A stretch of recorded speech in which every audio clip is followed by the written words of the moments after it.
बाजार के लिए बड़े एक्शन वाला दिन, जहां पर ढेर सारे संकेत और ढेर सारा एक्शन नतीजों के लिहाज से आज 10 वायदा कारोबार की कंपनियां और 2 निफ्टी की कंपनियों के आएंगे रिजल्ट्स। तो पूरे के पूरे एक्शन के लिए हो जाइए तैयार। स्वागत है आप सबका शेयर बाजार लाइव में। नमस्कार, आज फिर से दिल्ली स्टूडियो से मैं हूं अनिल सिंह और नमस्कार, मुंबई स्टूडियो में मैं हूं दीपांशु भंडारी। वीकली एक्सपायरी का है दिन। ग्लोबल बाजारों में तो हम रिकॉर्ड्स बनते हुए देख रहे हैं। भारतीय बाजारों में 2 दिन के उतार चढ़ाव के बाद आज कैसी रहेगी चाल, जानेंगे अनिल सर से। सर बताएं, आज के लिए अहम ट्रिगर्स कौन से हैं?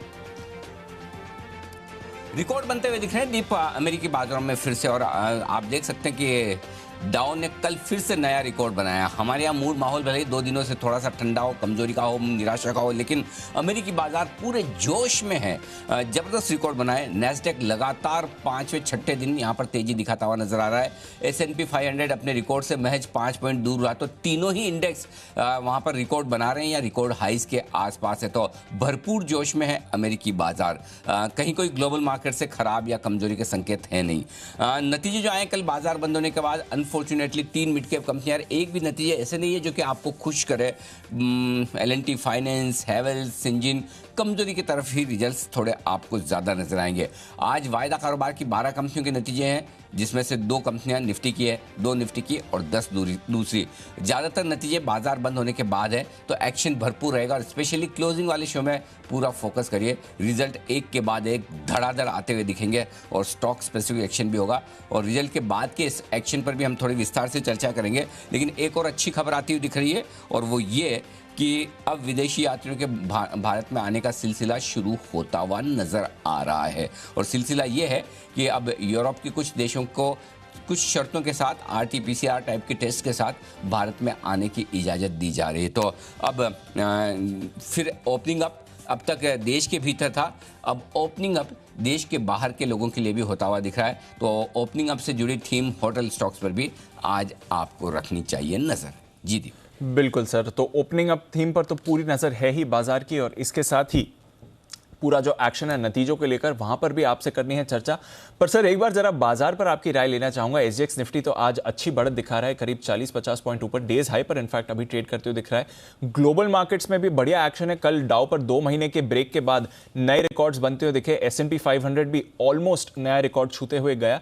तो ग्लोबल मार्केट्स तो रिकवर हो रही हैं, पर ये जो हमारे बाजार में 2 दिन से चल रहा है, और स्पेशली जो मिड कैप्स स्मॉल कैप्स की सेलिंग आ रही है, वहां से क्या समझना चाहिए सर? एक दिन तो समझ में आया, चलो हो गया एक रिएक्शन, पर 2 दिन लगातार जो चल रहा है वो कैसे देखें? आदत नहीं है दीप हमारी इस तरह के बाजार को देखने की। और अब तक की करेक्शन 1 घंटे, 1.5 घंटे, 2 घंटे, आधे दिन के रहे हैं, और लगातार 2 दिन तो कभी ऐसा हुआ नहीं, लेकिन ऐसा कभी न कभी तो होगा। इस पूरे 2 दिनों के करेक्शन में सबसे ज़्यादा तकलीफ शायद उन लोगों को हो रही है जो पिछले 1.5 साल में बाजार में उतरे हैं। अगर कोई इन्वेस्टर या ट्रेडर 2 साल से पुराना या 2 साल से ज़्यादा का अनुभव इस बाजार का रखता है तो उन्हें दिक्कत नहीं है। लेकिन जो पिछले 1.5 साल में, खासतौर से अप्रैल 2020 के बाद नए खिलाड़ी बाजार में आए, उन्होंने अब तक मंदी देखी नहीं है, उन्होंने अब तक करेक्शन देखा नहीं है, सिर्फ कमजोरी देखी है, वो भी 1 आध 1.5-2 दिन की, इससे ज्यादा नहीं। तो उनके लिए थोड़ी सी चिंता की बात है, क्योंकि वो माइंडसेट वैसा है कि मार्केट नीचे थोड़ी जाता है, मार्केट है ही ऐसा है कि ऊपर ही जाए। ठीक उसी तरह से जैसा कि बिटकॉइन जो 66,000 पर पहुंच चुका है, मतलब एक बिटकॉइन खरीदने के लिए आपके पास आधा करोड़ रुपए होने चाहिए, तब जाकर आप खरीद पाते हैं, वैसा वाला मामला है। तो जो करेक्शन नहीं देखने की आदत है, उनके लिए एक लेसन है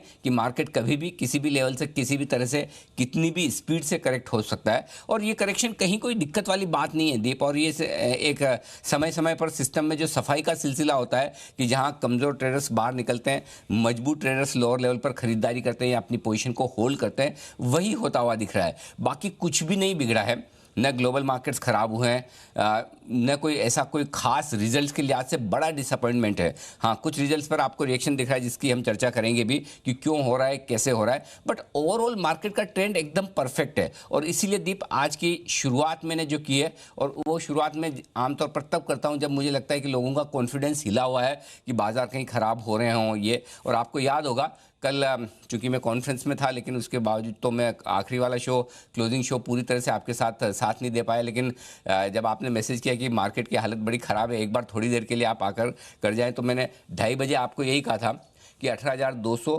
बेचने का नहीं, खरीदने का लेवल है, शॉर्ट करने का नहीं, शॉर्ट कवरिंग करने का लेवल है। तो कल वहाँ से 75-80 पॉइंट आप बढ़कर ऊपर बंद हुए हैं। 65 पॉइंट तो बंद ऊपर हुए हैं, 18,275 18,300 तक पहुंचे भी थे उसके बाद, और आज फिर से 40 पॉइंट आज ऊपर खुलने की तैयारी आप कर रहे हैं। तो अगर आप हल्के रहेंगे, ऊपर के लेवल पर प्रॉफिट बुक करके अपनी ट्रेडिंग पोजीशन को लिमिट में रखेंगे तो खराब बाजार में आप खरीद सकते हैं। अदरवाइज होता है कि उस समय आपको टेंशन अपनी पोजीशन संभालने की होती है बजाय और फ्रेश खरीदारी कर रहा है। तो मेरा ये समझना है कि कहीं कोई खास चिंता की बात नहीं है। और दीप, इसलिए आज की स्ट्रेटेजी की शुरुआत में फिर से मैंने वो लाइन लिखी जब जब मुझे लगता है कि उसकी ज़रूरत है। अब वो लाइन ये है 17,950 18,050, ये निफ्टी पर बहुत स्ट्रॉन्ग सपोर्ट जोन है। और जब तक इस रेंज के नीचे जाकर बाजार बंद न हो तब तक आप ये मानकर चलें कि बाजार तेजी के ट्रेंड में है। तेजी का ट्रेंड सिर्फ और सिर्फ तब बदलेगा जब इस रेंज के नीचे बाजार बंद हो। यानी कि आप बंद हुए 18,250 पे तो मैक्सिमम रिस्क आपकी 300 पॉइंट की और है। अगर आप 300 पॉइंट नहीं देख सकते तो फिर आपको अपने पुनर्विचार करना चाहिए कि आप किस तरह के ट्रेडर्स या इन्वेस्टर हैं। और अगर देख सकते हैं तो फिर ये आपके लिए एक स्टॉप लॉस है। 18,600 का हाई आपने बनाया है, समझिए 18,000 तक आप आ जाते हैं। 600 पॉइंट यानी कि लगभग 3% का करेक्शन, जो हम कहते हैं कि रनिंग करेक्शन 2 से 3% का कभी भी आता है। उस करेक्शन को जब तक निफ्टी देता है तब तक बिल्कुल भी डरने की जरूरत नहीं है। जिस दिन आपको 17,950 18,050 के नीचे निफ्टी बंद होता दिखे उस दिन आप थोड़ा सावधान होइए कि ट्रेंड पर सवालिया निशान लग रहे हैं, क्वेश्चन मार्क लग रहा है, क्या अब हमें अपनी तेजी की पोजीशन इन्वेस्टमेंट के लिहाज से कम करने की जरूरत है। सो अब ये एक 100 पॉइंट की रेंज याद करके रख लीजिए। आज भी हो सकता है मैं पूरे दिन शो ना कर पाऊँ, सुबह वाला तो खैर मैं हुई, दोपहर वाले में थोड़ा आगे पीछे हो सकता है समय के हिसाब से, लेकिन ये लेवल, ये रेंज याद रख लीजिए कि जब तक 17,950 18,050 के ऊपर है तब तक कोई कुछ भी कहे, इंडेक्स कुछ भी दिखे, ग्लोबल मार्केट्स कुछ भी दिखे, एफआई के सेल फिगर कुछ भी दिखे, आपको ये मानकर चलना है कि ट्रेंड ऊपर है, तेजी का है। इसके नीचे ही ट्रेंड तेजी के ट्रेंड से न्यूट्रल होगा, तब भी मंदी का नहीं होगा, सिर्फ न्यूट्रल होगा। जी दीप। बिल्कुल, तो ट्रेंड तो अभी बरकरार है, कोई परेशानी की बात नहीं है। अनिल जी ने वैसे भी हफ्ते की शुरुआत में भी कहा था कि 2 से 3% तक का रनिंग करेक्शन तो कभी भी आ सकता है, तो अभी तो करेक्शन उतना भी नहीं हुआ है इंडेक्स लेवल पर ऑफ कोर्स सर थोड़ी तो बिकवाली हुई है। स्टॉक स्पेसिफिक जो एक्शन देख रहे हैं वहां से लोग थोड़े चिंतित जरूर हैं, और स्पेशली सर जो ये 2-3 दिनों में फंड्स की बिकवाली हुई है वहां से थोड़ी चिंता बढ़ रही है। हम रोज बड़े फिगर्स आते हुए देख रहे हैं, उसको कैसे देखें सर? तो चलिए पहले फंड्स की बिकवाली की बात कर लूं, स्टॉक्स की बिकवाली की बात हम इसके बाद करते हैं। तो फंड्स की बिकवाली में दीप देखिए, अनडाउटेडली कल के सेलिंग फिगर निराशाजनक है, इसमें कोई डाउट नहीं है। अगर बाजार में आज करेक्शन आना है ऊपर के लेवल से या वापस से गिरना है या नहीं टिक पाना है तो उसकी एकमात्र बड़ी वजह है एफआईज की बिकवाली। अब आप ये कहेंगे कि एफआईज की बिकवाली तो पहले भी हो रही थी, फिर क्या अब अचानक से आपको चिंता क्यों हो गई? आपका सोचना है, ऐसा सवाल करना जायज़ है। क्यों हो गई, इसका जवाब देने का मेरा फर्ज है। 1843 करोड़ की कैश मार्केट में एफआईज ने कल बिकवाली की है, ठीक है। 298 करोड़ के इंडेक्स फ्यूचर्स बेचे और 2200 करोड़ के स्टॉक्स बेचे। यानी कि स्टॉक्स में आप देखेंगे तो करीबन 4,000 करोड़ की बिकवाली, जो कि काफ़ी बड़ी कही जाएगी। तो पहली चीज़ ये कि एफआईज की बिकवाली का फिगर बड़ा हो गया है, छोटा नहीं रहा, पहले जैसा नहीं रहा कि फिगर छोटा है तो कोई दिक्कत वाली बात नहीं। पहली दिक्कत ये कि साइज बढ़ गई है बिकवाली की। दूसरी बात, एफआईज बिकवाली करते हैं तो आपको घरेलू फंड खरीदने के लिए सामने आ जाते हैं। अनफॉर्चुनेटली वो सपोर्ट भी मिसिंग है। 1681 करोड़ की कैश मार्केट में बिकवाली घरेलू फंड की भी है। तो अब दोनों बेच रहे हैं तो फिर हमारी तीसरी महाशक्ति है जो हमेशा अब तक मजबूती से खड़े रहती थी, खरीदारी करती थी। और तीसरी और अनफॉर्चुनेट बात यही है कि तीसरी महाशक्ति अभी खरीदने की कोई हालत में है नहीं, क्योंकि जो ऊपर की लेकर जो पोजीशन में फंसे हुए हैं स्पेशली स्टॉक्स में, वहाँ पर उन्हें संभालना मुश्किल होता दिख रहा है। और जहाँ जहाँ मार्जिन कॉल्स या mark to market margin losses आ रहे हैं वहाँ तेजी की पोजीशन और खत्म होने का डर है। इंटरेस्टिंग बात बताऊँ दीप कि ऐसा नहीं हो रहा कि शॉर्ट्स बहुत बन रहे हैं, जी नहीं, शॉर्ट्स हैं ही नहीं, बहुत कम है मार्केट में स्पेशली स्टॉक्स में। लेकिन हो ये रहा है कि जो तेजी की पोजीशन जिन ट्रेडर्स ने बनाई है और जिन्हें लगता है कि हर भाव से ऊपर जाएगा, उन्होंने नीचे देखा नहीं। अचानक से 5, 10, 15 या कुछ स्टॉक तो IRCTC टाइप के 20, 25% भी अगर नीचे आ गए तो वहाँ पर वो फंसे हैं। तो अपनी पोजीशन संभालना मुश्किल है, जो नहीं संभल रही है वो कट रही है, और फ्रेश खरीदारी की न तो पैसे हैं न हिम्मत है। तो वो तीसरा फैक्टर है जो बाजार पर भारी पड़ता हुआ दिख रहा है। तो ये तीनों फैक्टर मिलाकर आपको बहुत ज़्यादा खरीदारी करने नहीं दे रहे हैं। अब ये खरीदारी आएगी कैसे? 2 तरीके से। पहला, ग्लोबल मार्केट्स मजबूत रहे, बिल्कुल है, दूसरा, एक करेक्शन के बाद अच्छे सपोर्ट लेवल पर बाजार आ जाए और हल्के हो जाए।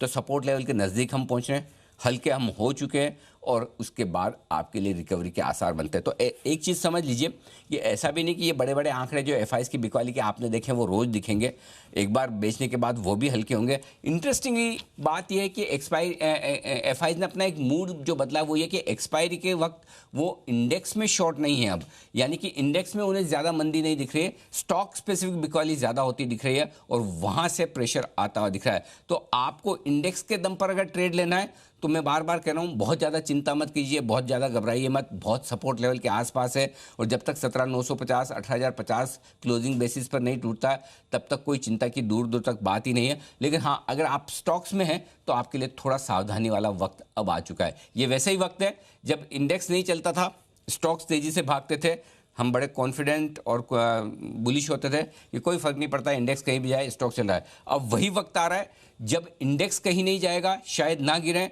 मजबूत दिखे या स्टेबल दिखे और आपको स्टॉक्स में करेक्शन दिखे। तो ये जो बदलाव हुआ है ट्रेंड में बाजार में, इसको आपको ठीक से पढ़ना होगा और समझना होगा। जी दीप।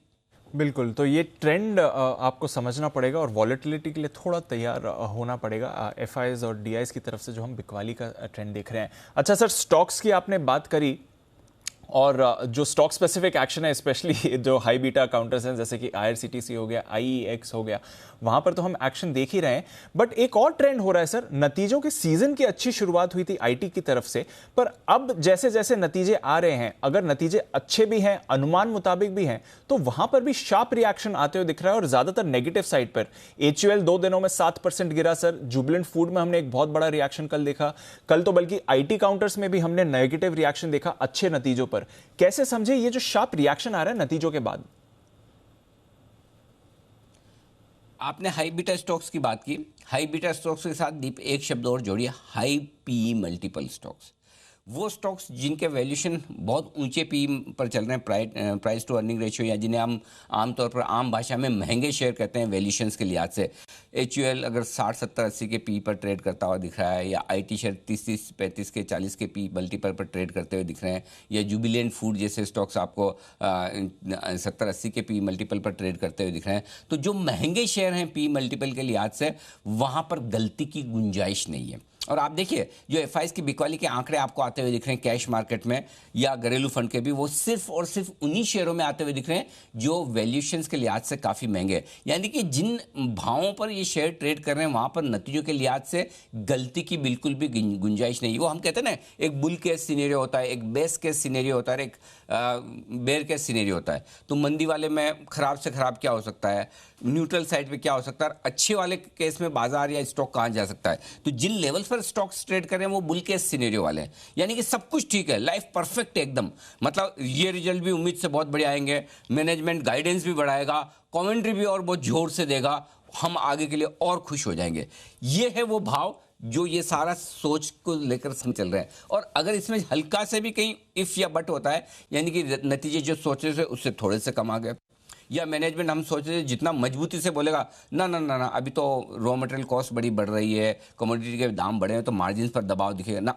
तो मतलब अभी बाजार जिन लेवल्स पर, स्टॉक्स जिन लेवल पर ट्रेड कर रहे हैं, वहाँ कुछ खराब सुनने के मूड में हम है नहीं, हल्का भी मतलब नेगेटिव तो छोड़िए, न्यूट्रल भी सुनने के मूड में नहीं है। तो ये जो रिएक्शन आ रहा है, कोई मैस्टेक 15% फंडामेंटल कहीं कोई इन स्टॉक्स में खराबी नहीं है, लेकिन वैल्यूएशंस उन लेवल पर हैं कि जहां हल्के से भी रिजल्ट्स या रिजल्ट्स के बाद कमेंट्री पर या आउटलुक पर थोड़ा क्वेश्चन मार्क लगेगा तो ये प्रॉफिट बुकिंग आएगी। तो जो अब रिजल्ट्स के बाद का रिएक्शन है, स्पेशली आप एफएमसीजी स्टॉक्स में देखिए, specially high P multiple stocks में देखिए, तो आपको थोड़ी सावधानी रखनी है। और आपको याद होगा दीप कि हम ये कह भी रहे थे कि इस बार रिजल्ट सीजन में नतीजे अच्छे आए तो भी प्रॉफिट बुक करिए, और उछाल के बाद, और ख़राब आए तो भी प्रॉफिट बुक करिए, ताकि आपको अगली तिमाही तक वापस ये सारे स्टॉक्स इनसे वाले दाम में एक बार एंट्री करने को मिल सकते हैं बढ़िया रिजल्ट के बावजूद। प्रॉफिट बुकिंग, सो ये नॉर्मल प्रॉफिट बुकिंग है जहाँ रिजल्ट्स अच्छे हैं, और ज़्यादा शार्प प्रॉफिट बुकिंग है जहाँ रिजल्ट्स खराब है।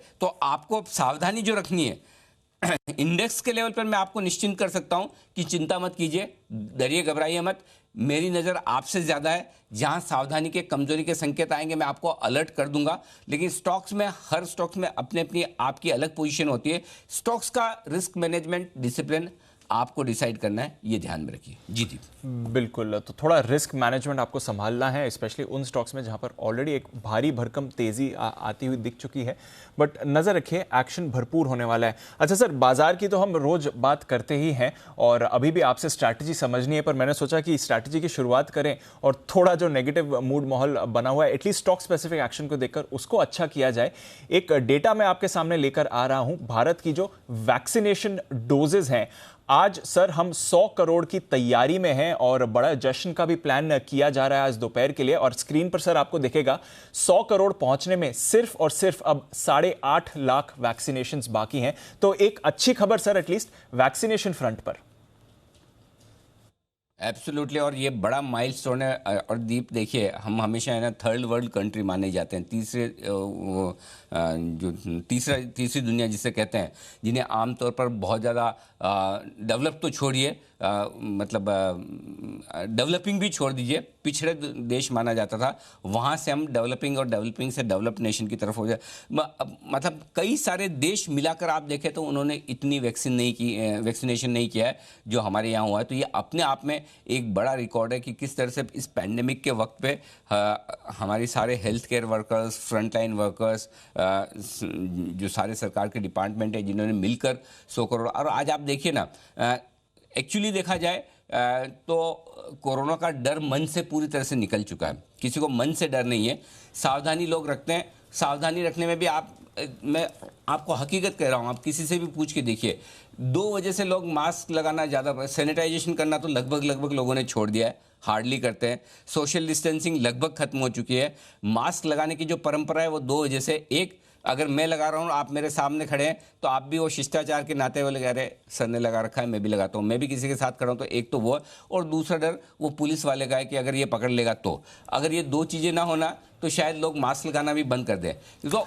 जो कि ठीक नहीं है। लेकिन मैं एग्जाम्पल इसलिए दे रहा हूँ कि इससे आप समझ सकते हैं कि हम कहाँ थे, कहाँ पहुँचे हैं। तो ये एक बड़ी वैक्सीनेशन की वजह से जो इम्यूनिटी बनी है, जिसकी वजह से केसेस कम हो रहे हैं, जिसकी वजह से सबसे बड़ी बात केसेस हो रहे हैं तो लोग घर में ही ठीक हो रहे हैं, और डेथ रेट नहीं के बराबर आ चुकी, काफ़ी कम आ चुकी है। तो ये एक बड़ा माइलस्टोन है, बड़ा अचीवमेंट है देश के लिए। और इसके लिए मुझे लगता है कि हमें सबका, जिन जिन लोगों ने इसे यहाँ तक पहुँचाने में अपना कंट्रीब्यूशन किया है, स्पेशली साइंटिस्ट जिन्होंने वैक्सीन्स बनाई हैं, डॉक्टर्स, हॉस्पिटल्स और सारे सरकार के डिपार्टमेंट जिन्होंने मिलकर सब लोगों तक वैक्सीन पहुँचाई है, उन सबका दिल से धन्यवाद करना चाहिए। जी दीप। बिल्कुल सर, और उन सभी के लिए आज एक बड़ा सल्यूट और जश्न की भी तैयारी है। अब 8,45,000 आज आपसे मेरी यही रिक्वेस्ट है दीप, आज मेरी यही रिक्वेस्ट है, हो सकता है मैं आज भी कल की तरह 10:30 के आसपास निकल जाऊं शो से, 10:30-35 के आसपास। तो जब आप शो का समापन करें, सैल्यूट करें, तो एक सैल्यूट आज देश के हेल्थ केयर वर्कर्स और वैक्सीनेशन प्रोग्राम से जुड़े हुए सभी लोगों के लिए मेरी तरफ से भी हो। डेफिनेटली सर, 100% ये हम करेंगे और सेलिब्रेशन में भी हम पार्ट लेंगे। तो एक बड़ा माइलस्टोन आज भारत अचीव करने जा रहा है और हम सभी को इसकी भी बड़ी बधाई है। आइए सर, फिर आज का सेटअप समझते हैं, संकेतों को कैसे देखें। संकेत, ग्लोबल संकेत पॉजिटिव हैं, एफआईज और घरेलू फंड्स के संकेत नेगेटिव साइड पर हैं, और वायदा कारोबार के संकेत मैंने पॉजिटिव लिखे हैं। आज के लिए सबसे बड़ा और पॉजिटिव ट्रिगर दीप यही है मेरे लिए, ग्लोबल मार्केट से भी ज़्यादा। सेंटिमेंट थोड़ा कॉशियस है, ट्रेंड पॉजिटिव है, और ट्रेंड नेगेटिव तभी होगा जो मैं बता ही चुका हूँ, 17,950 18,050 के नीचे बंद हो, जो कि होता हुआ दिखता नहीं है। 18,150 18,200 तुरंत प्रभाव से निफ्टी के लिए मजबूत सपोर्ट जोन है आज के लिए। कल के लोज के आसपास ये टूटेगा नहीं, अगर टूटता है तो 17,950 18,050 ब्लाइंड बाय जोन है। जैसे कि कल हमने 18,250 के आसपास ब्लाइंड बाय जोन दिया था और वहाँ से बाजार घूमा भी 18,200 250, और एग्जैक्टली कल 18,200 का ही लेवल मार्केट ने नीचे का बनाया है। तो जहाँ स्ट्रॉन्ग बाय जोन हुआ है वहाँ ट्रेंड और सेंटिमेंट के विपरीत खरीदारी का मौका ज़रूर देखें, और बाकी तो आपके पास सुरक्षा के लिए स्टॉप लॉस का हथियार है ही, स्टॉप लॉस लगाएं, खरीदारी करें। ऊपर कितना जा सकते हैं, 18,350 18,375 हल्की फुल्की लेवल है जहां पहले पहुंचेंगे, हम देखेंगे वहां से ताकत और बनी तो 18,425 18,475 तक जाने की तैयारी निफ्टी की हो सकती है। बैंक निफ्टी 39,300 39,400 की रेंज में 3 दिन से सपोर्ट ले रहा है और आज भी यही रेंज हमारे लिए सपोर्ट का काम करेगी। इसके नीचे जाएंगे नहीं, लेकिन अगर डीप 39,300 के नीचे जाकर टिके तो 400 500 पॉइंट के आसपास की रिस्क खुलती है, क्योंकि उसके बाद सीधा सपोर्ट जो आता है मेरे लिए 38,800 तक आता है। 38,800 के पहले कोई ढंग का सपोर्ट है नहीं, तो 38,800 39,000 बाय रेंज बनेगी। 38,800 38,700 की रेंज में अगर आता है, वैसे आज नहीं आएगा, कोई चांस नहीं है। 39,300 भी टूटे तो बड़ी बात होगी, क्योंकि बैंक निफ्टी कंपैरेटिवली मजबूत दिख रहा है। शनिवार को आईसीआईसीआई बैंक के रिजल्ट्स आने वाले हैं, उससे पहले बैंक निफ्टी की मजबूती बरकरार है। तो अगर 39,300 टूटता है तो ही आपको कमजोरी सोचनी, अदरवाइज कोई चिंता नहीं। ऊपर कितना जा सकते हैं? 39,675 39,775 हल्की फुल्की रेंज है। उसके पार 39,900 40,000 ये वो रेंज है जहां तक बैंक निफ्टी जाने की कोशिश कर सकता है। जी दीप। ओके, तो ये तो रहे आपके लिए बड़े लेवल्स जो निकल कर आ रहे हैं बाजार के लिए। दिन की ट्रेडिंग रेंज को कैसे समझें सर?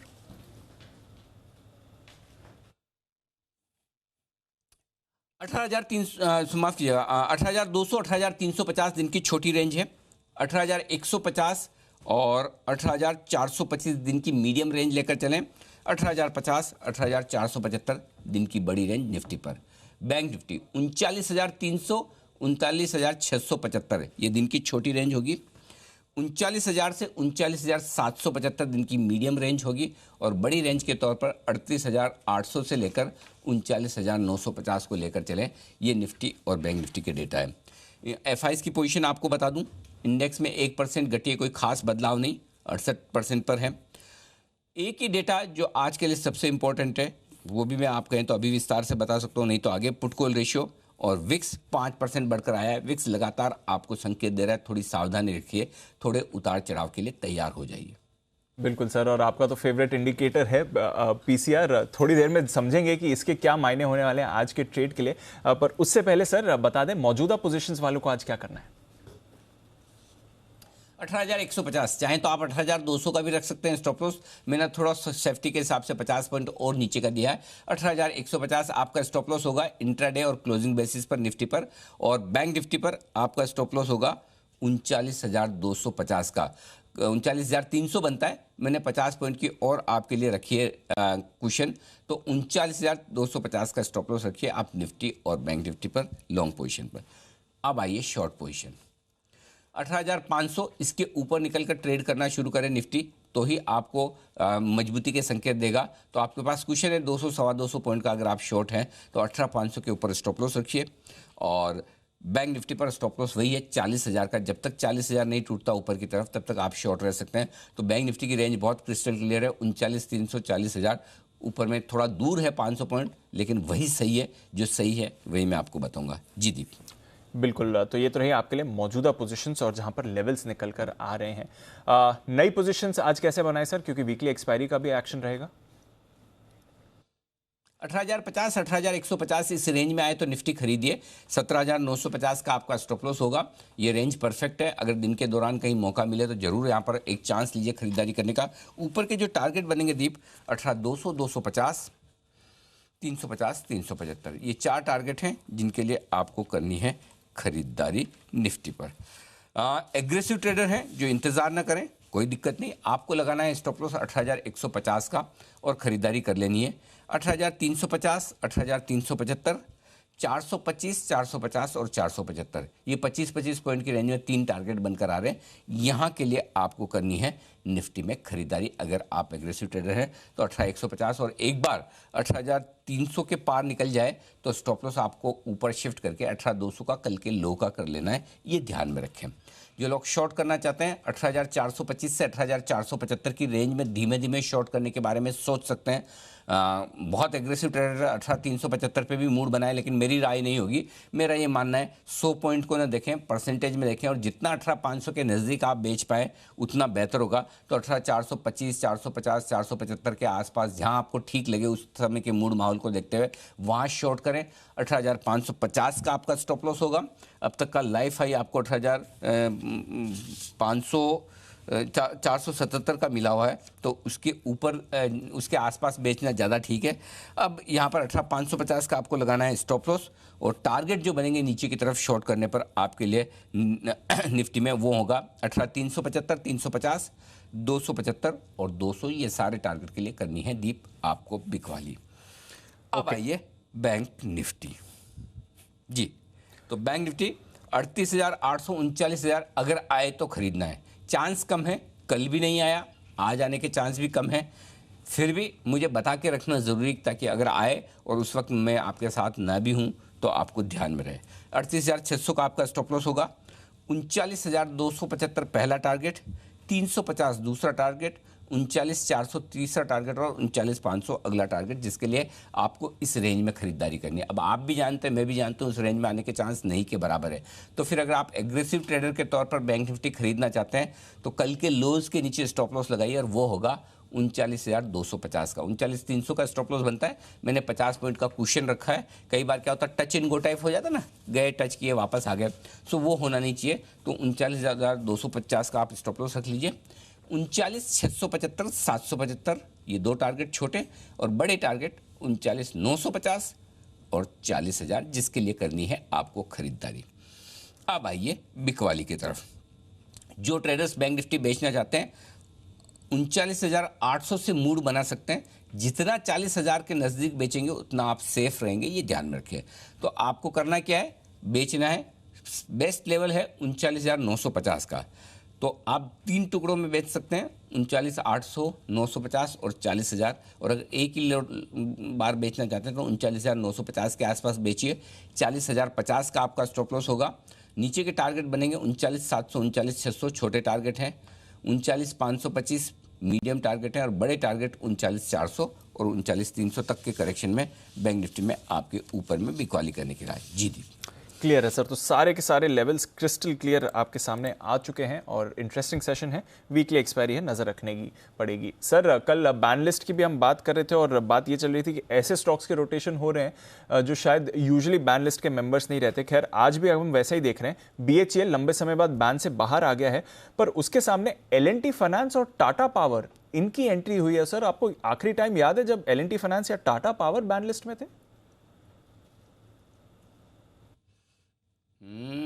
ना, टाटा पावर, L&T फाइनेंस एक ज़माने में आया करता था, अभी बहुत समय बाद नए स्टॉक्स आ रहे हैं। एक तरह से ठीक है, मतलब ट्रेडिंग इंटरेस्ट लोगों का शिफ्ट होते रहना चाहिए। वो यूजुअल सस्पेक्ट्स बार बार वही आने वाले, फिर वो है ना आपके दिमाग में डाउट पैदा करते हैं, अरे यही बार बार क्यों आता है। करेक्ट। सो L&T फाइनेंस और टाटा पावर का बैन लिस्ट में स्वागत है दीप, भेल बाहर निकला, ये भी अच्छी बात है। बिल्कुल, और कल तो 6% ऊपर भी था BHEL, तो आज देखते हैं कैसा रिएक्शन रहेगा।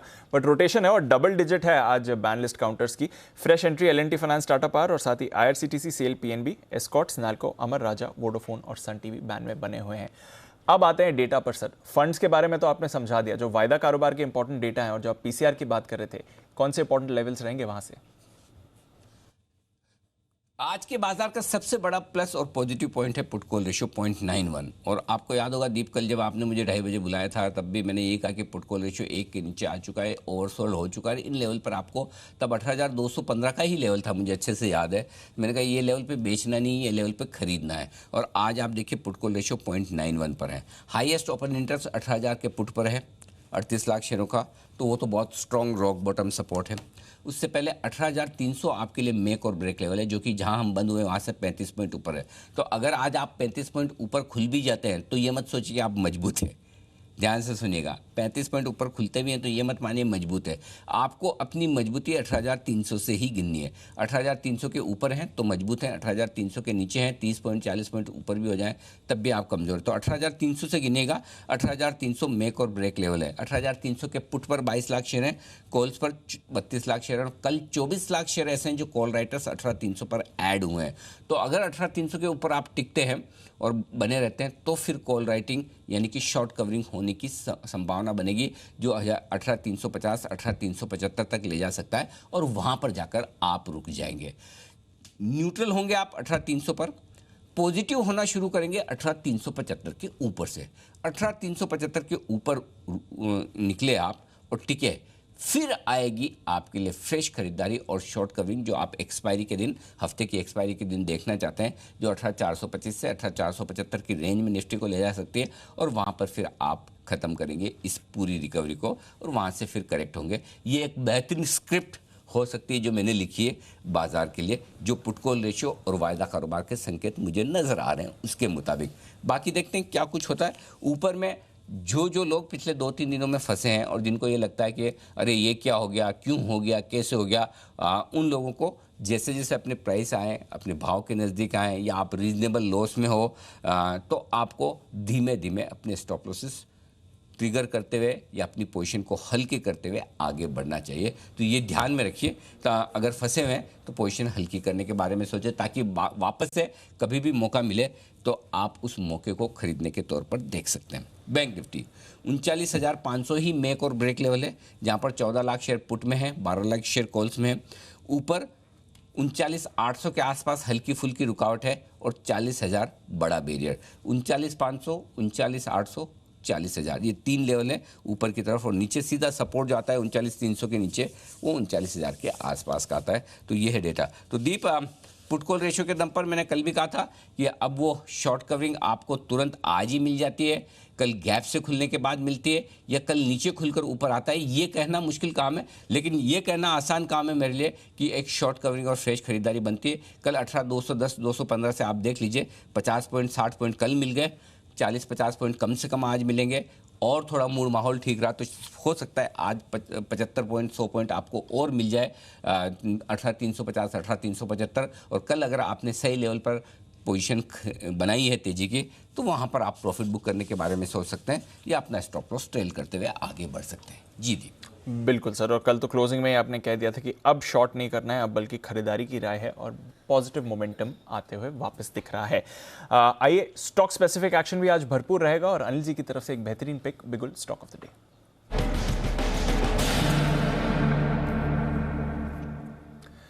बताएं सर। दीप, खरीदारी करने की राय है, और खरीदारी करनी है इंडियन होटल्स के फ्यूचर्स में। जो खबर आ रही है वो काफ़ी अच्छी है, और खबर ये है कि यूरोप के कुछ देशों के अब यात्रियों को भारत में आने की इजाज़त है, कुछ रेस्ट्रिक्शंस या कुछ PCR, RT-PCR टेस्ट वगैरह के साथ में। तो जो ओपनिंग अप थीम है वो और मजबूत होती दिख रही है। अब तक ओपनिंग अप थीम सिर्फ हमारे अपने नागरिकों के लिए थी, स्कूल्स खुल गए हैं, कॉलेजेस खुल गए हैं, सारा आप देखिए जिस तरह के डेटा आ रहे हैं एयर ट्रैवल के, सारी फ्लाइट्स फुल चल रही हैं। आज मैं खबर ये भी सुन रहा था कि दिवाली के पहले 30 से 40% हवाई किराए के दाम बढ़ गए हैं दिवाली के टाइम को देखते हुए। सो ओपनिंग अप थीम बहुत ज़बरदस्त है, लेकिन ओपनिंग अप थीम का मज़ा तब है जब अंतर्राष्ट्रीय यात्री भी आना जाना शुरू करें। तो UK, फ्रांस, जर्मनी, नेपाल और कई सारे ऐसे देश हैं जिनके लिए ये कल एडवाइजरी आई कि अब उनके लिए भी भारत के दरवाजे खुल रहे हैं। तो होटल स्टॉक्स के लिए बड़ा पॉजिटिव बनेगा। इंडियन होटल्स, आपको याद होगा दीप, हमारा ऑल टाइम फेवरेट रहा है, और हमने 225 रुपये के टारगेट दिवाली तक के दिए थे, वो काफ़ी पहले ही आ चुके हैं। अब जो ओपनिंग अप थीम विदेशी यात्रियों के लिए होगी, उनके लिए सबसे मतलब जो फर्स्ट प्रेफरेंस ताज होटल्स होती हैं, इंडियन होटल्स, यहाँ पर खरीदारी करने का मौका हमें दिखता है। 217 का छोटा स्टॉप लॉस ही दे रहा हूँ, 228, 232 और 235 है, माफ़ कीजिए, ये तीसरा टारगेट 235 करिए, 235, ये 3 टारगेट के लिए खरीदारी करनी है। आज नतीजे भी आने हैं, बोर्ड बैठक भी है, बोर्ड बैठक में राइट्स इशू पर भी विचार किया जाएगा। तो एक ट्रिगर ये भी है इंडियन होटल्स के लिए, इनके राइट्स इशू कितना आता है, इसकी साइज़ क्या होती है, प्राइस क्या होती है, रेशियो क्या होता है, रिजल्ट भी है, बाजार बंद होने के बाद रिजल्ट्स है। तो अगर आपकी रिजल्ट्स को लेकर रिस्क लेने की ताकत कम है तो 3:30 बजे के पहले आप ट्रेड अपना ख़त्म कर दें, और रिजल्ट्स को लेकर आप कॉन्फिडेंट है, राइट्स इशू आ रहा है, और अगर दिक्कत ना लगे अपनी हेजिंग के साथ में या ऑप्शन के साथ में फिर कल के लिए भी रख सकते हैं। अदरवाइज आज के लिए ये ट्रेड होगा स्ट्रिक्टली 228, 232, 235। जी दी। बिल्कुल, तो इंडियन होटल्स, इस पर करनी है खरीदारी। रीओपनिंग थीम है और इंटरनेशनल टूरिस्ट्स अब वापस आ सकते हैं, और साथ ही जैसे हम बात भी कर रहे थे, अच्छी खबर है आज भारत के लिए 100 करोड़ डोजेस का आज आप लक्ष्य हिट करने वाले हैं। शो की शुरुआत में 8.5 लाख डोजेस बाकी थे, अब करीब 7.5 लाख डोजेस बाकी हैं। तो पिछले आधे घंटे में करीब 1 लाख वैक्सीनेशन हो चुके हैं।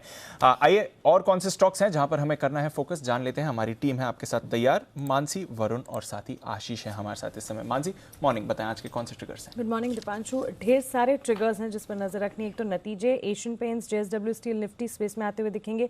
लंबी लिस्ट, वायदा बाजार में Biocon, Canfin home, Concor, ICICI Lombard, Indian Hotels, LIC housing finance, Mphasis, TVS motor, IEX, India Mart, Intermesh, इन तमाम कंपनियों के वायदा बाजार में नतीजे आने वाले हैं जिस पर नजर रखनी है।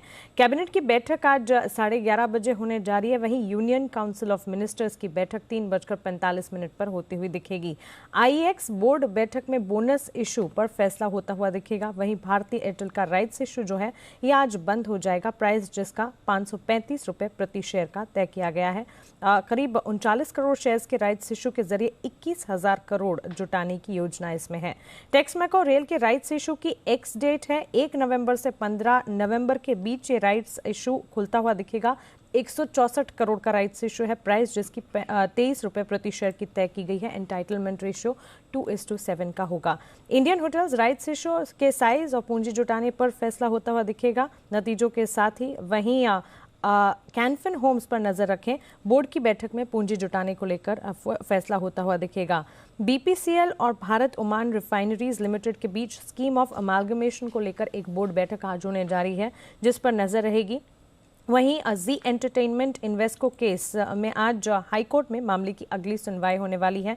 जी एंटरटेनमेंट की याचिका पर इन्वेस्को और OFI से बॉम्बे हाईकोर्ट ने जवाब दाखिल करने को कहा है। माइंडट्री आज एक्स डिविडेंड ट्रेड होता हुआ दिखेगा। नतीजे कल बाजार बंद होने के बाद टाटा कम्युनिकेशंस और तेजस नेटवर्क दोनों के आते हुए दिखे। टाटा कम्युनिकेशन मिले जुले नंबर्स मिले जुले इसलिए क्योंकि कंपनी के मार्जिन्स जो है 26.3% से 26.7% पर और मुनाफा 11% बढ़ता दिखा है। लेकिन कंपनी की आय में 5% की गिरावट है। कामकाजी मुनाफा भी 4% टूटता हुआ दिखा है। तेजस नेटवर्क भी मिले जुले नतीजे हैं। कंपनी की आय 57% बढ़ी है। कामकाजी मुनाफा 99% बढ़ा है। मार्जिन 8.4% से 10.6% पर बढ़े। ये सब पॉजिटिव, लेकिन कंपनी का मुनाफा 18% तक टूटता हुआ दिखा है। अदर इनकम जो है 8 करोड़ से 4 करोड़ पर जाती हुई दिखी है। ओके, तो ये है आपके लिए ढेरों ट्रिगर्स और साथ ही कुछ नतीजे भी। वरुण से भी जानते हैं कुछ और अहम स्टॉक्स जो एक्शन में रहेंगे। वरुण बताएं। मॉर्निंग नतीजों के साथ ही शुरुआत करता हूँ। गुड मॉर्निंग दीप। और इस बार एक चीज़ है कि जो होटल कंपनीज है और जो ये जो डिपार्टमेंटल स्टोर्स और रिटेल वाली कंपनी है ना, ये एबिटा फ्रंट पे एटलीस्ट काफ़ी बेहतर प्रदर्शन कर रही है। हमने होटल में देखा ओरिएंटल होटल, ताज जीवी के एबिटा फ्रंट पे प्रॉफिट में आई है। शॉपर्स स्टॉप को देख लीजिए, यहाँ भी एबिटा फ्रंट पे काफ़ी बेहतर नतीजे कंपनी ने पेश किए साल दर साल। एबिटा में कंपनी ने करीब 72.5 करोड़ का प्रॉफिट यहाँ पे कंपनी ने क्लॉक किया है, जबकि पिछले साल इसी क्वार्टर में 39 करोड़ के आसपास का लॉस कंपनी ने क्लॉक किया था। हालांकि बॉटम लाइन पे अभी भी 3-4 करोड़ के आसपास का नुकसान है। रेवेन्यूज 116% बढ़े हैं, 642 करोड़ पे ये आए हैं, तो यहाँ पे आप लोग को नजर रखना है। बंधन बैंक, यहाँ पे खबरें ये हैं कि bank future generally life insurance में हिस्सा खरीदने की योजना बना रहा है। इस बैंक की होल्डिंग कंपनी बंधन फाइनेंशियल जो है वो 51% के आसपास का हिस्सा खरीद सकती है, ऐसी कुछ न्यूज़पेपर रिपोर्ट सजेस्ट कर रही है। तो बंधन बैंक पे नज़र रखिएगा। NTPC टाटा पावर पे नज़र रखेगा, क्योंकि खबरें ये आ रही है कि NTPC ने 320 मेगावाट के जैसलमेर प्रोजेक्ट को रद्द करने की चेतावनी दी है। दरअसल 8 महीने से प्रोजेक्ट में कामकाज जो है वो नहीं हो रहा था, इस वजह से NTPC नाखुश है और इस वजह से कहीं ना कहीं इसको रद्द करने की चेतावनी जो वो NTPC दे रहा है, ऐसी खबरें आ रही है। फंड एक्शन में Varroc engineering HDFC mutual fund ने 19 अक्टूबर को करीब 0.58% हिस्सा जो है इस कंपनी में खरीदा है। हिस्सेदारी जो है 4.53% से बढ़कर 5.11% आई है। और आखिरी में सेल, यहाँ पे राकेश झुंझुनवाला जी ने इस कंपनी में अपना हिस्सा और बढ़ाया है। सितंबर तिमाही में हिस्सा 1.39% से बढ़ के अब 1.76% हो गया है। ओके, तो ये है आपके लिए कुछ और खबरें और सेल, इस पर रखिए नज़र। यहाँ पर झुंझुनवाला साहब ने अपना हिस्सा बढ़ाया है। आइए आशीष से जानते हैं आज की कुछ अहम ब्रोकरेज रिपोर्ट्स FIR में।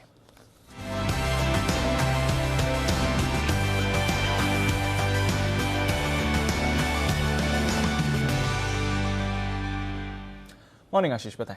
Good morning Dipanshu. नतीजों के साथ शुरुआत करते हैं। जुबिलेंट फूडवर्क्स कल बाजार के दौरान कंपनी के नतीजे आए थे और ब्रोकरेज हाउस की तरफ से आप देखें तो भरोसा थोड़ा सा बढ़ता हुआ ही नजर आया। काफ़ी सारे ब्रोकरेज हाउस ऐसे हैं जिन्होंने रेटिंग तो थोड़ी सी नेगेटिव दी है, लेकिन अपने टारगेट प्राइस को रिवाइज किया है। गोल्डमैन सैक्स देखिए बिकवाली किराए को बरकरार रखे हैं। हालांकि बहुत लंबे टाइम से स्टॉक पर ये बेरिश है। 1368 से लक्ष्य को बढ़ाकर करीब 1540 कर दिया है। लेकिन बाकी के ब्रोकरेज रिपोर्ट्स देखें तो ये मान रहे हैं कि जो आय का आंकड़ा है उनके अनुमान से बेहतर देखने को मिल रहा है और आगे जाके ग्रोथ प्रोस्पेक्ट्स काफ़ी शानदार नजर आ रहे हैं। इसके चलते मॉर्गन स्टैनली ने ओवरवेट की रेटिंग को बरकरार रखा है। 5000 रुपये के लक्ष्य लिए 3965 की क्लोजिंग है। वहीं अगर आप देखें तो CLSA ने आउट परफॉर्म की रेटिंग दी है, 4050 रुपये का लक्ष्य दिया है। जेफरीज ने रेटिंग घटाई है, लेकिन जो लक्ष्य है वो बढ़ा है, 3850 से लक्ष्य को बढ़ाकर 4100 रुपये कर दिया है। HSBC खरीदारी की राय दे रहे हैं और लक्ष्य 3650 से बढ़ाकर 4650 और जेपी मॉर्गन ने ओवरवेट की रेटिंग दी है 4,350 रुपये की लक्ष्य है। तो ओवरऑल अगर आप देखें तो सब जो लॉन्ग टर्म प्रोस्पेक्ट्स हैं इसको लेकर बुलिश ही नजर आ रहे हैं। हैवेल्स इंडिया यहाँ पर भी नजर रखेगा क्योंकि ब्रोकरेज हाउस की तरफ से रिपोर्ट आई है और किसी ने भी टारगेट प्राइस और रेटिंग में कोई भी बदलाव नहीं किया है। हालांकि नतीजा अगर आप देखें तो सभी सेगमेंट्स में ग्रोथ देखने को मिली, लेकिन मार्जिन का जो आंकड़ा है वो अनुमान से कमजोर देखने को मिला है। यूबीएस न्यूट्रल की रेटिंग दे रहे 1500 रुपये के लक्ष्य के लिए। जेपी मॉर्गन ने ओवरवेट की रेटिंग दी है, सिमिलर लक्ष्य दिया है। मॉर्गन स्टैनली ने ओवरवेट की रेटिंग दी है 1230 रुपये के लक्ष्य के लिए। मैक्वायरी आउट परफॉर्म की रेटिंग दे रहे 1283 रुपये के लक्ष्य के लिए। सन फार्मा सीएलएसए की तरफ से रिपोर्ट आई है, खरीदारी किराए को बरकरार रखा है 960 रुपये के लक्ष्य के लिए। टाटा मोटर्स पर जेफरीज की रिपोर्ट है जहां पर ये कह रहे हैं कि उन्होंने जो नई गाड़ी पंच लॉन्च की है इससे आगे जाकर बिक्री में बढ़िया बढ़त देखने को मिल सकती है। और ईवीज पर जो फोकस है इसको लेकर ब्रोकरेज हाउस का जो भरोसा है वो बढ़ता हुआ नजर आया है, क्योंकि खरीदारी किराए को तो बरकरार ही रखा है लेकिन जो लक्ष्य है वो 565 से बढ़ाकर 625 कर दिया है। एल&टी फाइनेंस यहाँ पर भी नतीजों का असर रहेगा। गोल्डमैन सैक्स की तरफ से रिपोर्ट आई है, खरीदारी किराए को बरकरार रखा है 124 रुपये के लक्ष्य के लिए। ये कह रहे हैं कि थोड़ा सा असेट क्वालिटी में डिटोरिएशन आए, लेकिन ओवरऑल अगर आप देखें तो काफ़ी अच्छी तरीके से तिमाही मैनेज की गई है। इसके लिए अभी भी खरीदारी किराए को बरकरार रखा है, 92 रुपये की क्लोजिंग है। ओबरॉय रियल्टी पर नजर रखिएगा क्योंकि यहाँ पर रेटिंग कट आया गोल्डमैन सैक्स की तरफ से, लेकिन जो लक्ष्य है वो बढ़ा है, 700 रुपये से बढ़ाकर 875 कर दिया है, करीब करीब 880 की क्लोजिंग है। और अंत में एम्बेसी रीट यहाँ पर गोल्डमैन सैक्स की तरफ से रिपोर्ट आई है जहाँ पर रेटिंग को बढ़ाया है और लक्ष्य जो है 340 रुपये से बढ़ाकर 380 कर दिया है। ओके, तो ये है आपके लिए सारी की सारी रिपोर्ट्स जिन पर आपको करना है फोकस। आइए बढ़ते आगे और अब वक्त है हमारे सभी मेहमानों से मुलाकात करने का। लेंगे उनसे पिक ऑफ द डे।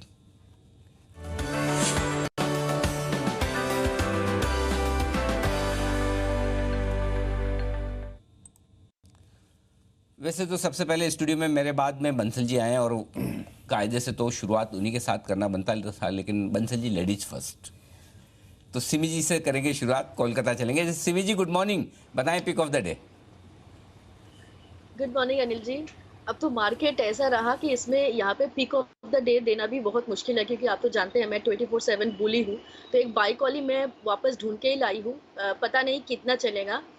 मेरा आज का कॉल होगा, पिक ऑफ द डे होगा आईटीसी। परसों जब करेक्शन चालू हुआ था तब आईटीसी उस कॉल को लीड किया था, और कल का क्लोजिंग सेशन में आईटीसी जहां पे बंद किया था एक डेली चार्ट में एक डोजी बन के बंद हुआ था। वॉल्यूम के साथ काम हुआ है, सब्सटेंशियल करेक्शन भी हुआ है। मुझे लगता है कि आईटीसी को आज इंट्राडे के लिए अगर मार्केट अच्छा रहता है तो एक बार लॉन्ग साइड में प्ले करना चाहिए। कल का जो लो है वही आज का स्टॉप लॉस होगा। 242 का स्टॉप लॉस के साथ आईटीसी को खरीद कर चलने का सलाह होगा। पहला टारगेट होगा 250, दूसरा टारगेट होगा 253। ये दो टारगेट्स के लिए आईटीसी को खरीद कर चलने का सलाह होगा। स्टॉप लॉस 242 मेरे पोजीशन मतलब पर्सनल पोर्टफोलियो में है, मेरे क्लाइंट्स के पास भी हो सकता है। अरे वाह, फिर तो आपके तो बहुत पैसे बनेंगे। पर्सनल पोर्टफोलियो में है सिमी जी के आईटीसी, और सिमी जी मेरा धन्यवाद स्वीकार कर लें। कल क्लोजिंग वाले शो में मेरी छोटी सी जो अपीयरेंस थी उसमें मैंने आईटीसी कल के 2000 में भी दिया था। अच्छे लेवल्स पर आ चुका है, 260-65 तक पहुंचने के बाद करेक्शन के बाद तो अच्छे स्टॉक्स में, सेफ स्टॉक्स में यहाँ धीमे धीमे खरीदारी करने का मौका। हाँ बंसल जी अब बताइए आप। Good morning sir. सुप्रभात अनिल जी। सुप्रभात अनिल जी। आपका ये कोट क्यों उतर गया अनिल जी? दिल्ली की सर्दी है। आप जैसे दो बड़े दिग्गजों के साथ तो मैंने कहा थोड़ा हल्का रहना चाहिए, ठीक रहता है। एक्चुअली आशु जी भी आने वाले थे, लेकिन फिर आशु जी आ नहीं पाए स्टूडियो में, तो मैंने कहा आशु जी आएंगे तो फिर आके कोट उतरवाएंगे, इससे बढ़िया अपन पहले ही तैयारी करके रखें। बताएं सर। अनिल जी मेरा पिक ऑफ द डे है NAM India. Nippon mutual fund पे खरीदारी की राय है, जिसको अभी मैंने और कुणाल जी ने एक ओवरवेट खरीदारी की राय है 452 के अराउंड भी दी थी। 470 के हाई लगाने के बाद 460 के अराउंड ट्रेड कर रहा है।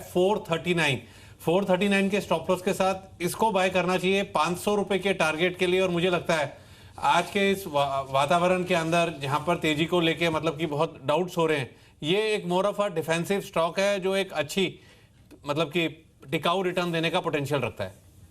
ओके, तो यहां पर खरीदारी करने की राय बंसल जी की तरफ से नाम इंडिया निपॉन एसेट मैनेजमेंट। पालिया साहब सुप्रभात, बताएं सर आपका पसंद का share. Good morning Anil ji, good morning everyone.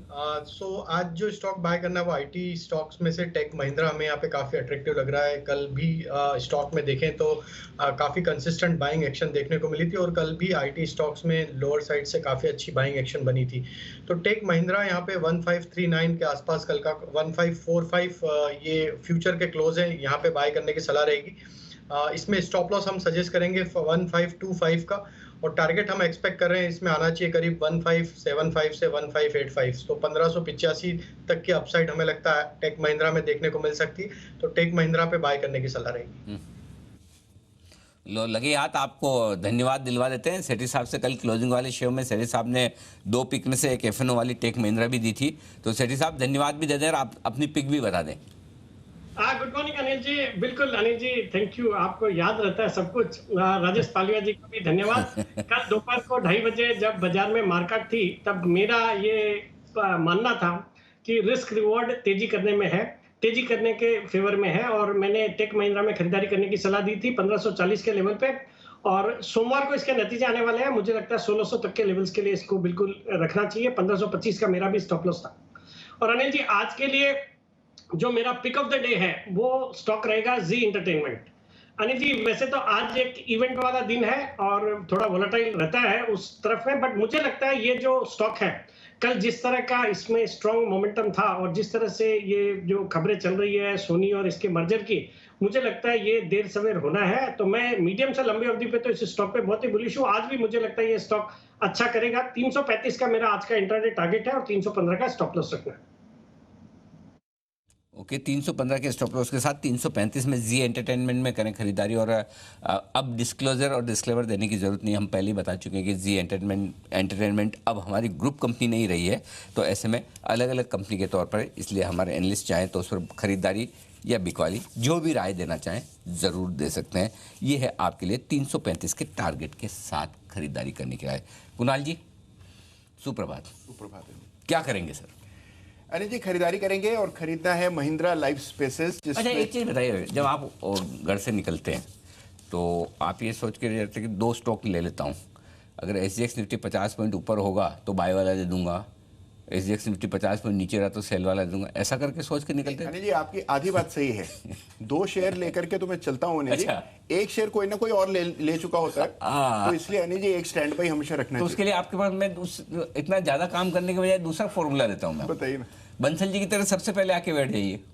अरे जो बड़ा मुश्किल काम है। ठीक है, चलिए आसान काम करिए, 2 स्टॉक निकालिए। बताएं सर, कौन सा है आज का? अरे जी, खरीदना है महिंद्रा लाइफ स्पेसेस, जिसमें कल हम देख रहे थे जब बाजार बंद हो रहा था तो बड़ा अच्छा मोमेंटम बनता हुआ दिखा। मुझे लगता है अनिल जी एक बुलिश फ्लैग पैटर्न का ब्रेकआउट यहाँ पर हुआ है। महिंद्रा लाइफ स्पेसेस को खरीदे। ये स्टॉक 315-320 के लेवल्स दिखाएगा। 299 300 रुपए का आज का टारगेट है। स्टॉप लॉस रखें 283 का। महिंद्रा लाइफ स्पेसेस में खरीदारी करें। महिंद्रा लाइफ, आज कुछ खबर भी पढ़ रहा था मैं, कुछ तो खबर आई है, मैं चेक करता हूँ क्या खबर है। अच्छी खबर थी महिंद्रा लाइफ के लिए आती हुई दिख रही। तो हाँ, रेटिंग अपग्रेड आया था, महिंद्रा लाइफ की रेटिंग बढ़ी है। रेटिंग बढ़ना भी अपने आप में अच्छी बात है, कोई दिक्कत वाली बात है नहीं, बढ़िया है। तो ये एक खबर है जो आज महिंद्रा लाइफ के लिए पॉजिटिव है। अच्छा कुणाल जी, आपने कहा 2 लेके निकलते हैं, जी। दूसरा कौन सा लेके निकले बताइए? अरे जी उसको भी रहने दीजिए, उस पर चर्चा चलेगी हमारी मार्केट आवर्स में। बंसल जी समझ तो गए ना? देखिए अनिल जी, मैं मतलब एक ही ढूंढा था। नहीं अनिल जी ढूंढा नहीं अनिल जी, आज तो मैं पास में बैठा हूँ। हाँ। ये यहाँ पर आके बैठे, हाँ। अपनी जेब से एक यंत्र निकाला, हाँ। और कुछ नोट करने लगे। मैंने कहा अभी तो चार्ट कॉर्नर शुरू भी नहीं हुआ, हाँ। यही बैठ के निकाला है अनिल जी। हकीकत तो ये है। अरे वाह, देखो इंसाइक्लोपीडिया अनिल जी। अरे बिल्कुल गजब। तो 283 के स्टॉप लॉस से खरीदारी करें महिंद्रा लाइफ में 300 के टारगेट के लिए। सुमित जी गुड मॉर्निंग, बताएं sir. Good morning Anil ji, good morning. Anil ji, pick of the day के तौर पे स्टॉक जो सिलेक्ट करना है वो है SDFC लाइफ। SDFC लाइफ एक गिरावट के बाद अब ऊपर का मूव दिखाने को तैयार है। स्टॉक के अंदर नीचे में 690 691 का सपोर्ट बनेगा, तो 690 का नीचे में स्टॉप लॉस लगाना है। 700 के आसपास खरीदारी करना है। 715 रुपए से लेकर 725 रुपए तक का मूव SDFC लाइफ के अंदर देखने को मिल सकता है। तो आज और अगले 1-2 दिनों के लिए SDFC लाइफ पे नजर रखें, खरीदारी करें 715 से 725 के टारगेट्स के लिए। ओके, तो ये है आपके लिए सुमित जी की तरफ से खरीदारी करने की राय। खरीदारी करने की राय आएगी आपके लिए कुछ और बेहतरीन वायदा कारोबार के स्टॉक्स में सेठी साहब की तरफ से, क्योंकि उनके पास एक नहीं अनेक पिक्स होती है, वो भी हम उनसे लेंगे। लेकिन उससे पहले वक्त है वरिंदर रिजल्ट एक्सरे का।